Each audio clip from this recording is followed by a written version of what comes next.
Agora, para iniciar o nosso culto, vamos cantar em pé Joias Preciosas 428.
Nesse momento cantaremos o hino Nasce em Mim, preparando para a oração.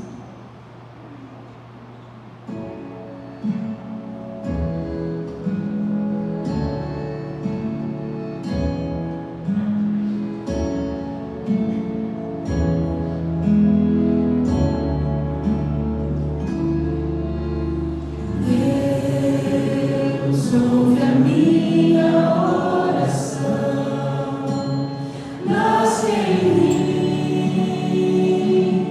e me salva. Deus ouve a minha oração, nasce em mim e me salva.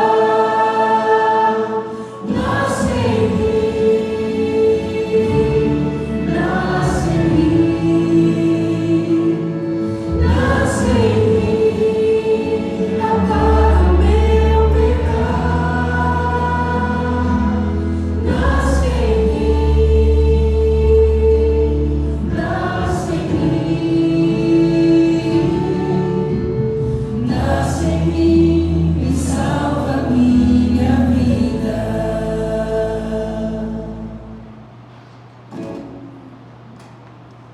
Bom dia, feliz sábado a todos. Vamos nos ajoelhar para falar com Deus.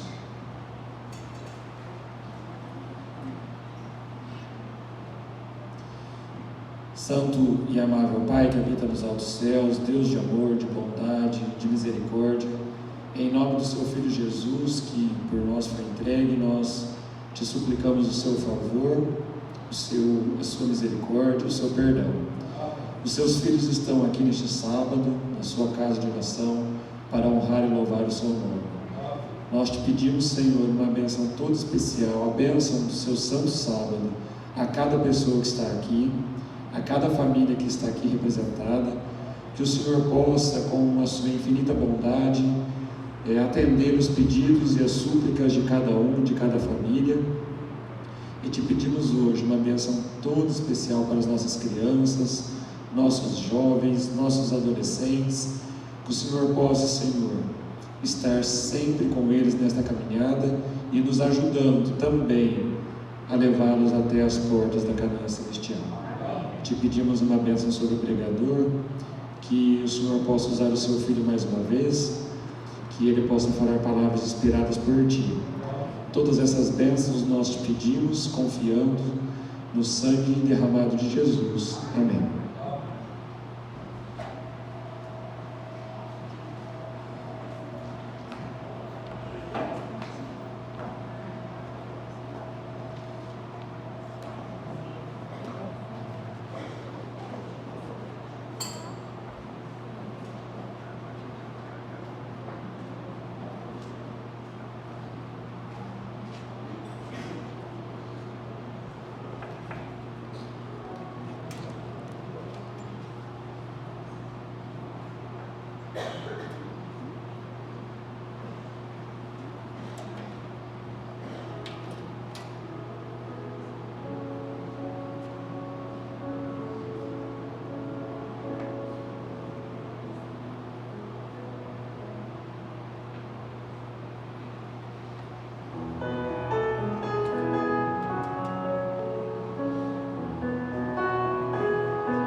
Bom dia, bom sábado, é uma alegria poder estar aqui e ao mesmo tempo uma responsabilidade. Agradeço o convite feito pelos anciãos e de uma forma especial pelo Maico.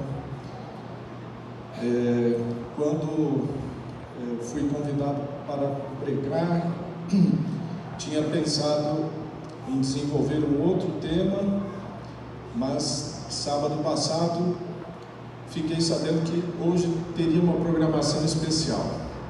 E como todos estão vendo, a plataforma realmente está especial. Uma decoração de muito bom gosto para trazer à tona uma programação especial em homenagem às crianças. O Dia da Criança Adventista será comemorado de uma forma bastante intensa hoje à tarde, então você não pode perder essa programação. Traga as crianças de casa, mas traga também os vizinhos, as vizinhas, os convidados que você pode fazer para essa programação. Depois, na hora dos anúncios, vão dar os detalhes dessa programação, mas fica aí o convite. Como é bonito ver uma criança cantar. E a Alice e a tia Dani estão de parabéns. Como a pureza da criança nos envolve, como nos encanta. Quando nós pensamos no Dia da Criança, muitas vezes vem à nossa memória, talvez, fatos relacionados à nossa infância. E muitas vezes pode ser que essas lembranças da nossa infância não sejam tão agradáveis quanto gostaríamos que fossem. Mas certamente, mesmo que muitas infâncias não tenham sido abençoadas ao longo de todo o período, certamente Deus colocou em nós motivos para agradecer pela infância que tivemos. O fato é que muitas pessoas certamente não tiveram uma infância muito boa. E foi justamente por isso, ou seja, uma preocupação com a infância desvalida, que foi criado o Dia da Criança. Então, o dia 12 de outubro, aqui no Brasil, é comemorado o Dia da Criança.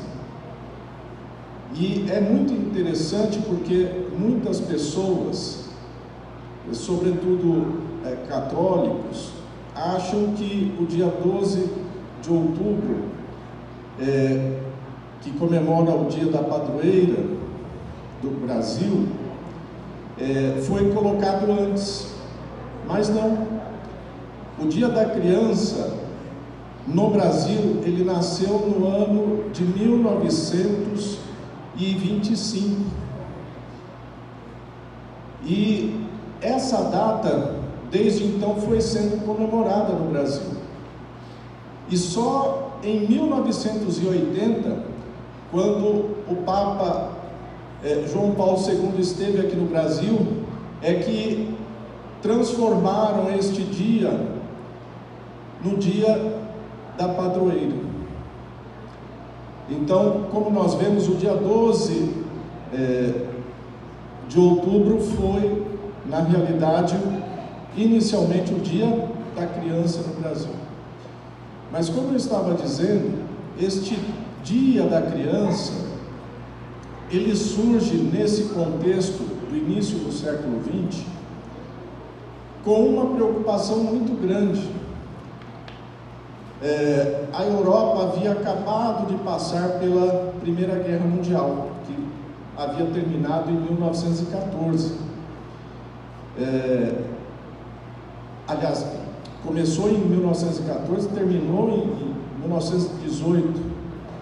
E por conta da guerra, muitas crianças perderam os seus pais e as suas mães.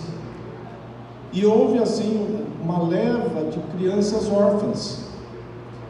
E aí essa preocupação em amparar essas crianças. Várias pessoas começaram a se preocupar com isso. E é dentro desse contexto que nasce o Dia da Criança. Cada país estabeleceu um dia específico. Aqui no Brasil foi o dia 12 de outubro. Mas o Brasil foi um dos primeiros países a estabelecer esse dia de comemoração. E a Igreja Adventista, aproveitando também o avanço e a preocupação com a criança, estabeleceu esta data para comemorarmos de uma forma especial o Dia da Criança Adventista. Eu gostaria de dizer que nós, como adventistas, temos um legado da Senhora White que é muito importante. A Senhora White traz conselhos para a educação da criança, do adolescente, do jovem, por meio de vários livros que nós temos ao nosso dispor.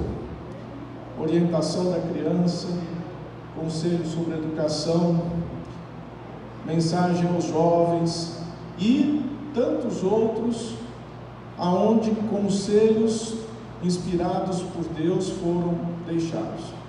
E é muito interessante porque os escritos da Senhora White, eles vão mais ou menos de 1850 a 1900, muito antes de conselhos que vêm hoje da psicologia, da assistência social e de outros campos dos saberes para a orientação de crianças e jovens. E quando nós lemos esses conselhos, nós percebemos a sabedoria fundada neles. É lógico que a palavra de Deus, acima de tudo, é o nosso grande guia para pensarmos a educação. Por isso, eu convido os irmãos a abrirem a palavra de Deus no livro de Salmos, Salmos 127. Nós vamos ler o verso 13, é o nosso texto base desta manhã. Salmos 127.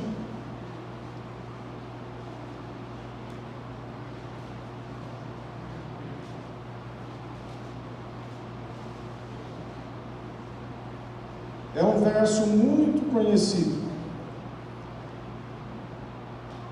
Todos encontraram? Amém. Então vamos ler. Vamos ler todos que encontramos juntos. Os filhos são o quê?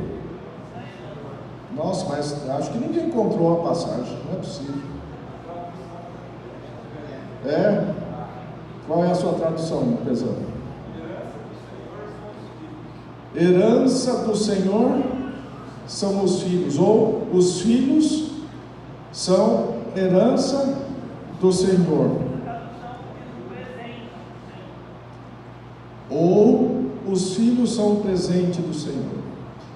Independente da sua tradução, a verdade é que os filhos, eles são o quê? Eles são uma bênção para o casal. E nesse sentido é que nós encontramos outras passagens que revelam um pouco destas bênçãos que são as crianças e ao mesmo tempo o que nós devemos cuidar em relação a elas. Vamos abrir Provérbios capítulo 22 e nós vamos ler o verso 6, em que diz assim: instrui o menino, e aqui eu vou dizer também a menina, no caminho em que deve andar, e até quando envelhecer não se desviará dele. Esse provérbio, ele encontra ressonância em várias passagens que a senhora White também menciona sobre a educação adventista. A importância da educação na infância. Vamos ler ainda em Provérbios, capítulo 23, o verso 13. Uma outra recomendação da palavra do Senhor: não retires a disciplina da criança, porque se a fustigares com a vara, nem por isso morrerá. É muito importante dizer aqui que a disciplina colocada aqui não é aquilo que muitas pessoas às vezes acham, que é o espancamento. Há uma diferença muito grande entre espancar e usar a vara, como diz aqui o provérbio de Salomão. Então, é muito interessante porque ensina a criança no caminho que deve andar, passa também pelo cuidado na educação e que muitas vezes é necessário uma repreensão mais dura. No entanto, muitos têm usado essa passagem para justificar, muitas vezes, atos de violência contra seus filhos. E é por isso que, no decorrer do século XX, desde quando foi instituído o Dia da Criança, para cuidar das crianças, houve um processo de amadurecimento e de aperfeiçoamento dessas discussões. E no Brasil isso acabou culminando em 1990 com a publicação do Estatuto da Criança e do Adolescente. Então, o Estatuto da Criança e do Adolescente, ele prevê um cuidado, inclusive em relação ao quê? A aspectos psicológicos das crianças. E é muito interessante porque nós vamos encontrar respaldo nos escritos da senhora White em relação a vários destes pontos. Dentro desse contexto, portanto, nós temos visto pelo mundo afora essa preocupação com a criança. Só que, como eu já disse, cada país estabeleceu uma data para o Dia das Crianças. E aí você pode encontrar diferenças bem gritantes. Só para dar um exemplo, nos Estados Unidos, além do Dia das Crianças, eles criaram mais recentemente, em 25 de maio de 1982, o Dia das Crianças Desaparecidas. Olha só, muitos que transitam, pelas estradas aqui do nosso estado, muitas vezes passam pelo pedágio e recebem o ticket. E quando você vira o verso do ticket, muitas vezes está ali o quê? Um anúncio informando sobre crianças, adolescentes desaparecidos. Esse é um problema não apenas no Brasil, mas em várias partes do mundo. Crianças sendo traficadas. Muitas vezes nós achamos que isso só acontece na televisão, mas não. Muitas vezes nós temos problemas como estes e são problemas que têm que ser enfrentados. Mas o que diz a senhora White sobre a importância da educação infantil? No livro A Ciência do Bom Viver, ela vai dizer assim: a juventude e a infância de hoje é que determinam o futuro da sociedade. E o que esses jovens e essas crianças hão de ser depende do quê? Depende do lar. Eu vou falar uma coisa aqui que eu acho que é importante. Quando eu preguei este sermão a primeira vez, foi exatamente no dia 12 de outubro de 2002 aqui nesta igreja. Ou seja, já fazem 20 anos. A Clarinha não estava aqui ainda, e muitas crianças não estavam aqui, e muitos jovens que aqui estão eram crianças, e muitos jovens adultos hoje já estão talvez com seus filhinhos, como o Marcinho, a Elaine. Então, olhar para as crianças do ponto de vista da igreja, para nós que participamos de uma comunidade, faz parte da nossa história. E por isso não foi difícil fazer a mudança, do tema que eu tinha pensado em trazer para este tema, que foi uma sugestão da Márcia. Então, pensar nisso, as crianças, os jovens são o futuro da sociedade, são o futuro da igreja. E eu fico muito feliz de, passados esses 20 anos, ver como jovens daquela época hoje estão cuidando aqui do púlpito desta igreja. Eu falo do Michael, do Johnny, que eram jovens que naquele momento estavam numa outra fase e hoje estão aí educando também a sua filha, cuidando do futuro desta igreja. Por isso é muito importante a educação. Pais e filhos, e quando nós falamos dos filhos, crianças e adolescentes aqui, nós enquadramos. É muito importante um conselho que a senhora White nos traz sobre educação, porque muitas vezes eu falo assim, nós educamos as crianças, mas elas têm autonomia. E quando elas vão crescendo, elas querem mais autonomia. Esse é um processo natural. E isso faz bem. Eu digo isso porque lá em Marília, eu conheci duas famílias, amigas da Márcia e minha, que têm filhos autistas. E uma das grandes dificuldades que estes pais enfrentam é justamente de dar todo o suporte para que essas crianças que estão se tornando jovens adultos tenham autonomia. É muito difícil.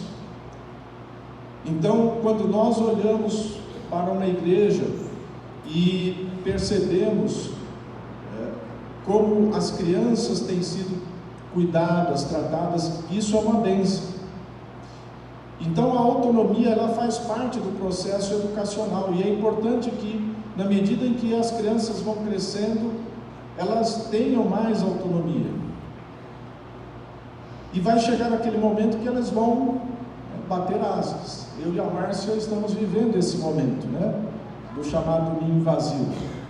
Os nossos filhos já não estão mais conosco. E nesse momento, é um momento que muitas vezes nós, como pais cristãos, que procuramos seguir as orientações de Deus, muitas vezes ficamos, às vezes com aquela pulguinha atrás da orelha: poxa, mas por que eles não estão neste caminho? Por que não estão fazendo isso? Por que não estão fazendo aquilo? Mas olha a mensagem que a senhora White tem para cada um de nós. Ela diz assim, na Ciência do Bom Viver: nunca se pode acentuar demasiado a importância da educação ministrada à criança em seus primeiros anos de existência. As lições aprendidas, os hábitos formados durante os anos da infância têm mais que ver com o caráter e a direção da vida do que todas as instruções e educação dos anos posteriores. Por isso, pais, mães, avós, percebam a importância dessa educação na infância. É uma educação que marca para toda a existência. E é por isso que na Bíblia nós encontramos algumas histórias importantes sobre família. E eu convido os irmãos a abrir a Bíblia no livro de 1 Samuel. 1 Samuel, capítulo 3. É uma história bastante conhecida, mas que traz lições importantes para o tema desta manhã. Vamos ler do verso 10 do capítulo 3 até o verso 13. Veio o Senhor e ali esteve, chamando como das outras vezes: Samuel, Samuel. Respondeu Samuel: fala, pois o teu servo ouve. E disse o Senhor a Samuel: vê, vou fazer uma coisa em Israel, a qual todo que a ouvir lhe tinirão ambos os ouvidos. Naquele dia suscitarei contra ele tudo o que tenho falado a respeito da sua casa. Começarei e o cumprirei, pois já lhe disse que julgarei a sua casa para sempre, pela iniquidade que ele bem conhecia. Seus filhos se fizeram execráveis, e ele não os repreendeu. Vejam a importância da educação na infância, na adolescência, na juventude e até mesmo na fase adulta. Um dos problemas de Eli, que era sacerdote do Deus Altíssimo, foi de não repreender os seus filhos. E qual foi a consequência disso? Vamos ler o verso 18 ainda. Então Samuel lhe contou tudo e nada lhe encobriu. E disse Eli: é o Senhor, faça o que bem parecer aos seus olhos. Eli reconhecia os seus erros. Por isso, ele não quis debater com o Senhor. Ele sabia onde ele tinha falhado. O triste dessa história, que nós bem conhecemos, está no verso 17 e 18 do próximo capítulo, capítulo 4. Respondeu o que trazia as novas: Israel fugiu de diante dos filisteus, e houve grande matança entre o povo. Além disto, também teus 2 filhos, Hofni e Finéias, foram mortos, e a arca de Deus foi tomada. Fazendo ele menção da arca de Deus, Eli caiu da cadeira para trás, junto à porta. Quebrou-se-lhe o pescoço e morreu, pois era homem velho e pesado. Havia ele julgado a Israel 40 anos. Vejam só, meus irmãos, um homem dirigido por Deus, que havia sido juiz de Israel por 40 anos, certamente ajudou a muitas famílias de Israel, orientando, aconselhando, mas ele não conseguiu dar uma sustentação sólida para a sua casa. E para a sua casa aqui, a respeito da educação dos seus 2 filhos, que se tornaram adultos, mas estavam praticando coisas que eram erradas aos olhos de Deus. É interessante que quando ele recebe a notícia da morte dos filhos, ele não se assusta, mas ele se assusta quando ele sabe que a arca foi tomada pelos filisteus, porque ele já sabia, pela mensagem dada a Samuel, que os filhos dele teriam o castigo do Senhor. Sabe, meus irmãos, talvez isso não aconteça conosco aqui em nossa vida. Talvez Deus não venha e traga a morte para algum filho que se rebelou, que saiu dos caminhos do Senhor. Mas certamente haverá o dia da volta do Senhor Jesus, e neste dia Ele trará a juízo todas as coisas.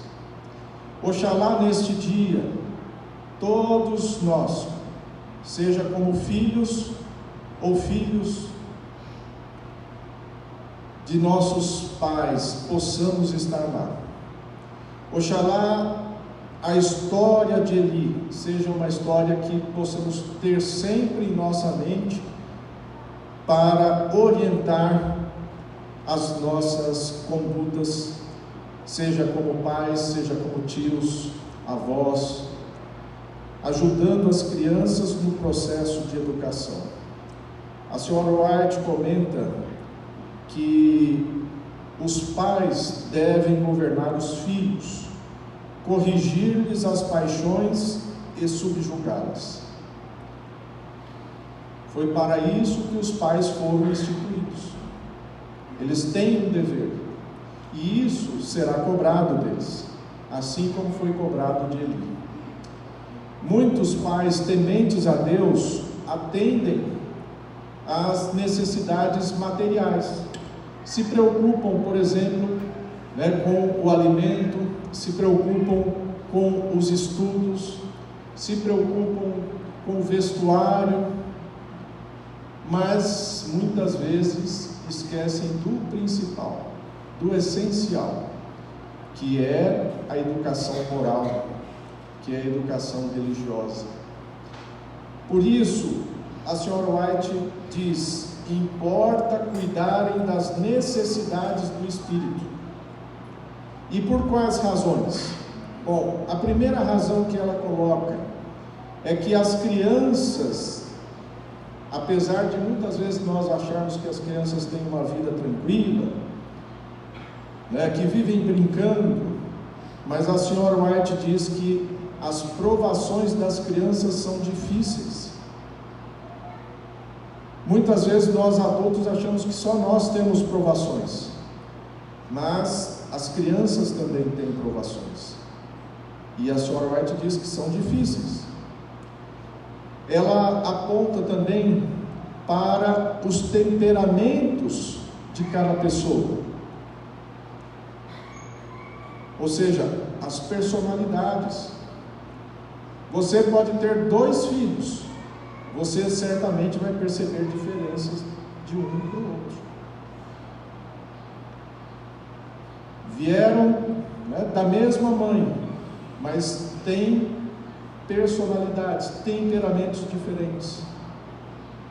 Nós temos vários casos de pessoas com personalidades diferentes na Bíblia. Poderíamos ficar aqui também descrevendo isso. Vejam, por exemplo, a personalidade de Abraão, uma personalidade muito mais submissa do que, por exemplo, a personalidade de Pedro. Então, há diferentes temperamentos, e nós, como pais, temos que entender qual é o temperamento de cada um dos nossos filhos. Um outro conselho, o apóstolo Paulo nos dá, e a senhora White reforça isso: nós devemos de repreender sim, mas não de forma irritadiça. Não é no calor, muitas vezes, de um erro que você deve repreender. Mas, por quê? Porque isso muitas vezes suscita a ira na criança. Os pais, muitas vezes, diz a senhora White, os pais lançam a culpa aos pobres filhos e julgam-nos muito desobedientes e indisciplinados, as piores crianças do mundo, quando a causa da perturbação encontra-se neles próprios. Então, essa é uma situação que nós devemos de cuidar, sobretudo os pais.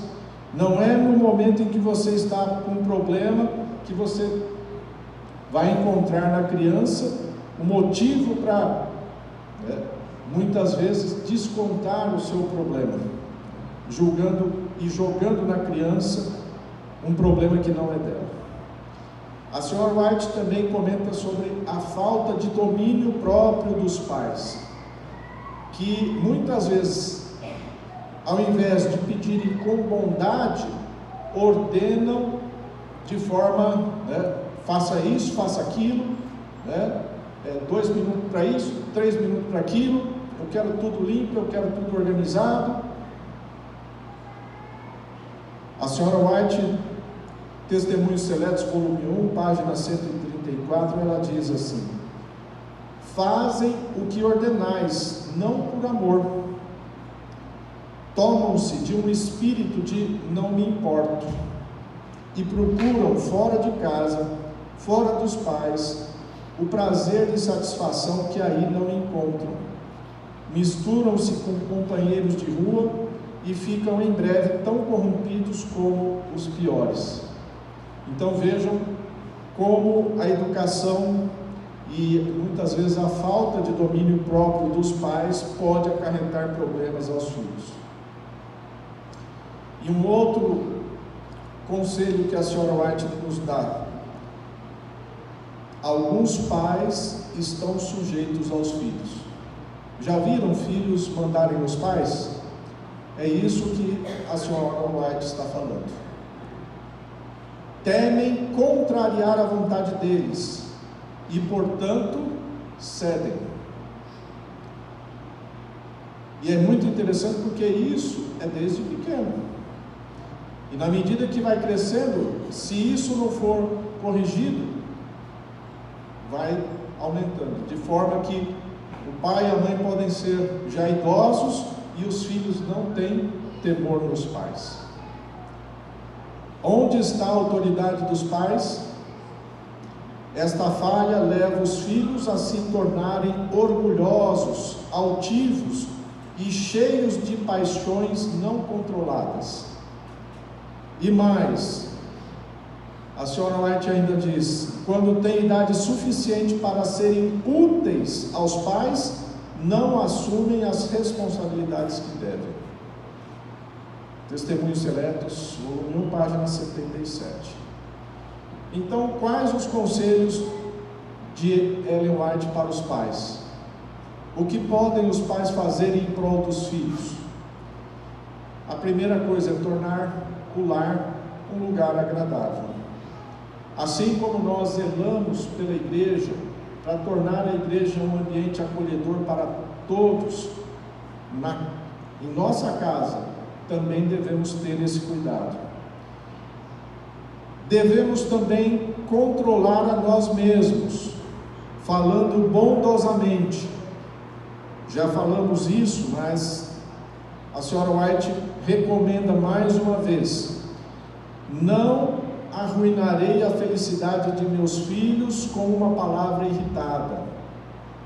Assim, controlando a nós certamente estaremos nos apropriando de um ambiente agradável.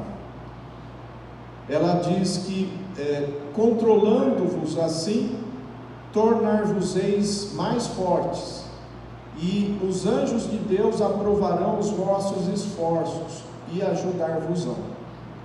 Pode ser que alguma pessoa tenha um temperamento mais forte, como Pedro, e muitas vezes queira transformar a natureza do seu filho de uma hora para o outro. Mas se você tem esse tipo de temperamento, peça a Deus ajuda para se controlar, e Deus vai lhe ajudar. Também devemos, como pais, louvar as atitudes positivas das crianças e dos jovens. Quando eles se esforçam por fazer algo, muitas vezes não fica tão bom aos nossos olhos, mas nós devemos de valorizar o esforço. Muitas vezes devemos de elogiar as crianças por fazerem ou tentarem fazer algo que agradem aos pais, aos amigos. Sempre se lembrar de que as crianças não são sempre as mesmas. Já falamos isso um pouco, mas que elas sentem certas irregularidades no seu temperamento e que muitas vezes as levam a um estado de irritação, e muitas vezes elas não suportam censuras, e quando nervosos não percebem que este estado emocional da criança ou do adolescente está ali também aflorado, e é aí que muitas vezes surgem atritos.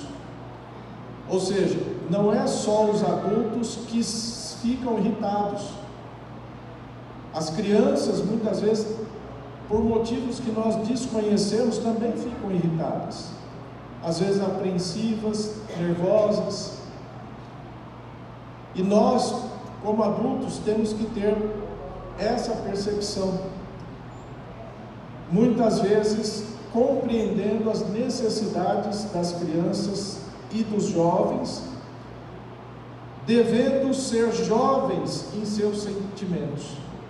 Aquilo que Jesus fala, né? Devemos nos tornar como crianças.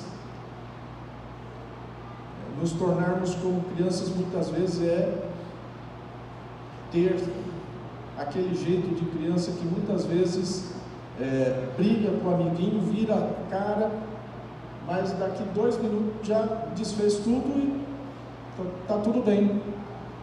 Então muitas vezes temos que tomar cuidado com as nossas atitudes, manter calma e paciência mesmo após um longo e estressante dia de trabalho, perdoar os filhos, buscando muitas vezes o quê?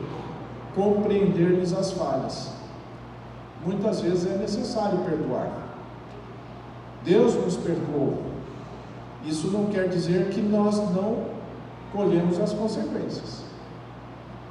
Então nós temos que cuidar, perdoar, mas ao mesmo tempo manter os princípios diante das crianças. Uma outra questão importante: tornar-se confidente de seus filhos. Na medida em que as crianças vão crescendo, sobretudo na fase da adolescência, esse é um conselho importante. O seu filho, a sua filha pode fazer coisas erradas aos seus olhos, aos olhos da palavra de Deus, mas nunca se afaste dele.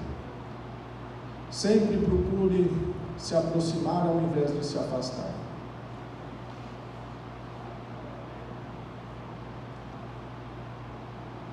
O amor cristão, ele deve ser a base de todo relacionamento.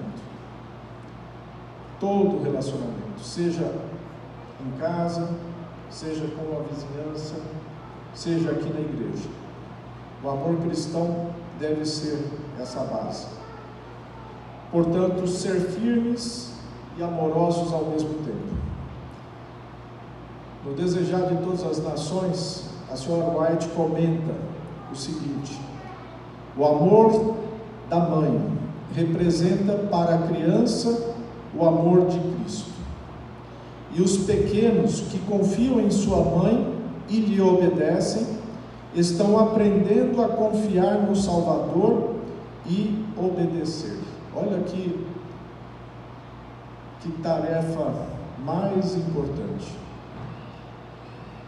a da mãe na sua relação com seu filho, com a sua filha. E aqui eu digo não apenas a mãe, mas os pais também. Os homens têm que demonstrar amor para que a criança veja nessa relação o mesmo sentimento que Cristo demonstrou por nós morrendo na cruz.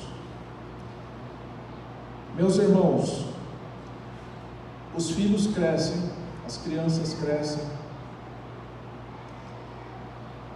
e se tornam adultas, no entanto, não deixam de ser filhos. Aqui nós temos vários adultos, com as suas mães já bem idosas. Por isso, a nossa relação com a paternidade, a maternidade, ela tem que ser perpétua enquanto a vida aqui existir. Por isso, um dos principais mandamentos da lei de Deus é: honra o teu pai e a tua mãe. É sobretudo na velhice que os nossos pais precisam ser honrados. E é muito bonito quando nós vemos essa dedicação dos filhos para com seus pais nessa idade avançada. Aqui tem um conjunto de irmãs que eu olho com muita admiração, um conjunto de filhos e filhas que olham com cuidado para as nossas irmãs mais idosas. A senhora White, ainda no Desejado de Todas as Nações, diz que a causa de haver tantos homens e mulheres endurecidos no mundo é que a verdadeira afeição tem sido considerada fraqueza, sendo cerceada e reprimida. A parte melhor da natureza dessas pessoas foi sufocada na infância. Olha só, tem pessoas que durante a sua infância receberam tão maus tratos, que quando elas se tornam adultas, elas não conseguem exprimir amor, compaixão. Por isso, a importância da educação na infância. Devemos cuidar das nossas crianças, buscando esse equilíbrio entre a orientação, a palavra e muitas vezes a repreensão mais forte que os pais e mães devem dar. E em Testemunhos Seletos, volume 1, a senhora White ainda comenta que nestes últimos dias os filhos se fazem notar, tanto por sua desobediência e desrespeito, que Deus os tem observado especialmente, e isto constitui um sinal da proximidade do fim. É um indício de que Satanás tem completo domínio sobre a mente dos jovens. Por parte de muitos, já não há respeito para com a idade. Obviamente, este não é, acredito, o caso aqui das crianças e jovens que fazem parte desta igreja. Mas nós vemos muitos jovens imersos nas drogas, no álcool, em vícios que levam eles cada vez mais a se distanciarem de Deus e das relações afetivas da família. Isto é um sinal do fim dos tempos. Por isso, meus irmãos, em Romanos 8,17, eu convido vocês a abrirem esta passagem em que o apóstolo Paulo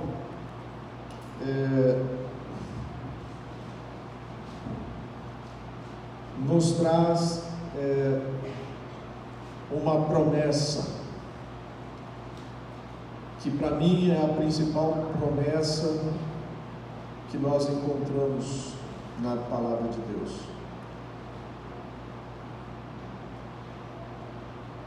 O apóstolo diz: para mim, tenho por certo que as aflições... Aliás, desculpe, estava lendo o verso 18. Se nós, verso 17, capítulo 8. Se nós somos filhos, logo somos também herdeiros, herdeiros de Deus e co-herdeiros de Cristo. Se é certo que com Ele padecemos, para que também com Ele sejamos glorificados. Ser filho de Deus, esse é o nosso maior privilégio. E como filhos de Deus, nós temos esta promessa de recebermos um dia o reino que nos está preparado desde a fundação do mundo.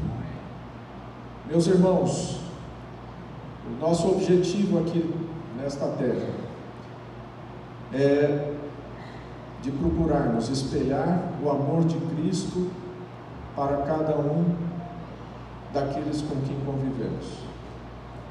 Os nossos filhos, os nossos pais, são as pessoas mais próximas ao nosso redor.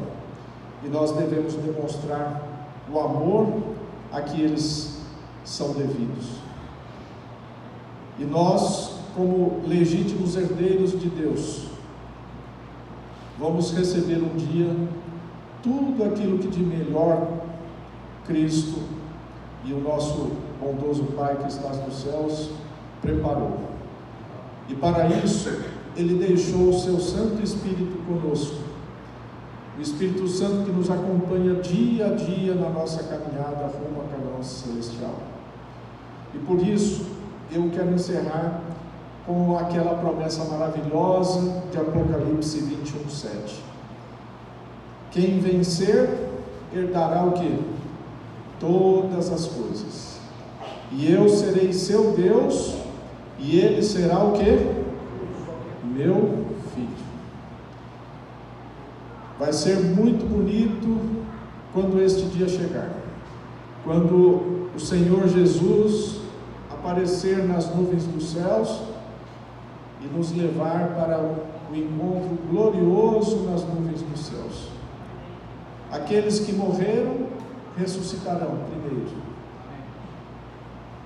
E então teremos este grande e maravilhoso evento. Ele está chegando. Falta pouco tempo.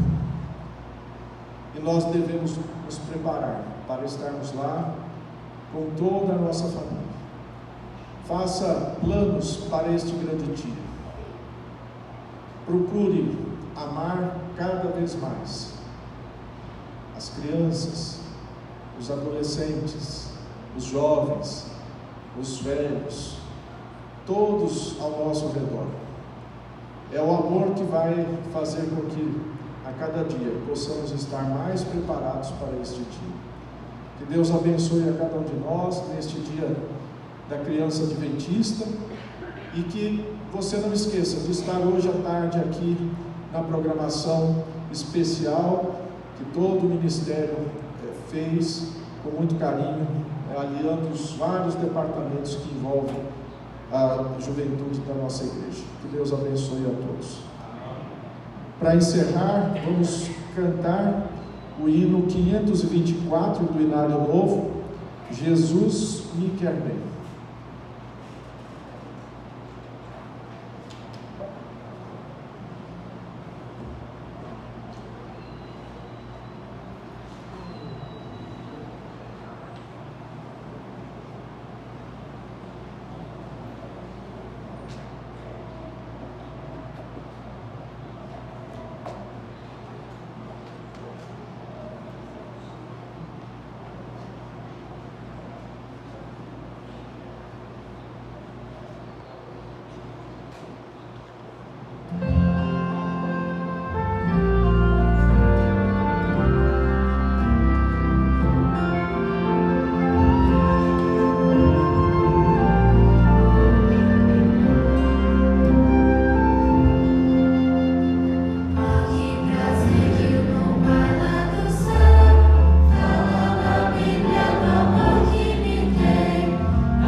pelas crianças que aqui estão.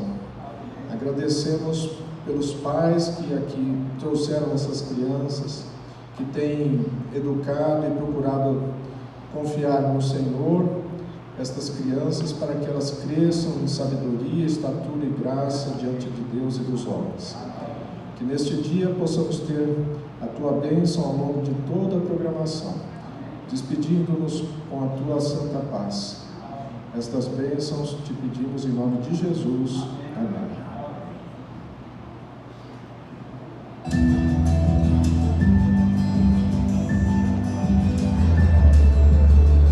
Provai e vede. História de hoje: plantio de igreja.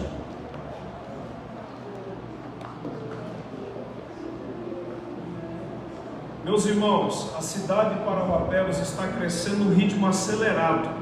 Infelizmente, nós como igreja não temos acompanhado esse crescimento. E ainda mais que o ano que vem nós temos um alvo para os 4 distritos, um alvo bem arrojado: batizarmos aqui 2.000 almas. Ô irmãos, por causa do crescimento da cidade, os terrenos estão caríssimos. Aonde vamos conseguir recursos para comprar terreno? E posteriormente, como vamos conseguir dinheiro? Como vamos conseguir recursos para construir igreja para colocar esse povo? Como vamos fazer isso? Alguém tem ideia? Irmãos, todos estamos conscientes desse problema, mas nós temos uma solução muito simples para a resolução dessa situação. Podemos incentivar os irmãos a devolverem um pacto como resultado das bênçãos que temos recebido, e acredito que a partir daí nós podemos tirar um percentual para o plantio de igrejas. Esse é um plano de Deus, e eu tenho certeza que será a solução para esta questão. E eu entendo, irmãos, que esse pacto não pode ser direcionado como muitas vezes alguns irmãos querem fazer na igreja. Preste atenção no que diz Ellen White, numa advertência para nós nesse contexto.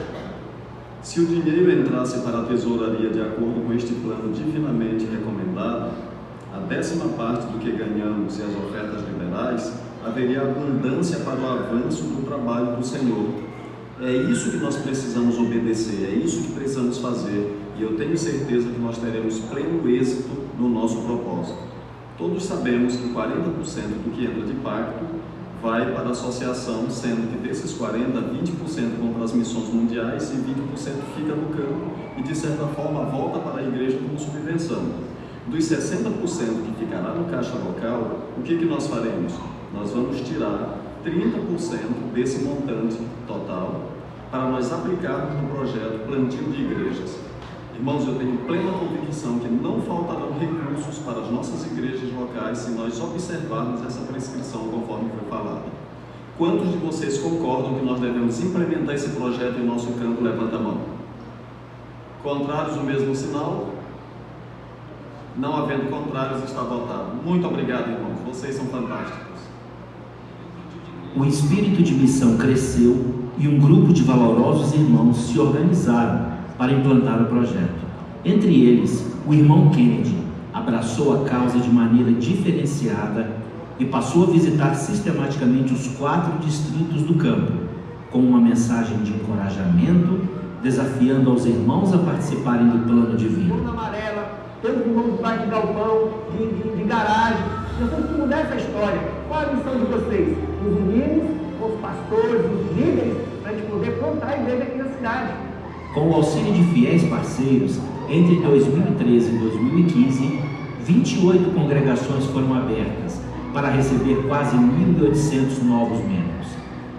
Terrenos foram adquiridos e igrejas foram e estão sendo reformadas. Os membros passaram a entender melhor o plano do Pacto de Amor no âmbito de uma igreja mundial e viram os índices dos dízimos e ofertas aumentarem significativamente. Com isso, veio o crescimento do número de igrejas que todos esperavam. Tá vendo, Pai? Não falei que só podia confiar em Deus? Provai e vede. Queridos irmãos, o testemunho que vocês acabaram de assistir foi gravado na região de Parauapebas há 4 anos. Hoje eu volto aqui para dizer para você que o projeto deu certo. Nós estamos avançando muito na questão de plantio de novas igrejas e revitalizações, em torno de 40, 50 por ano.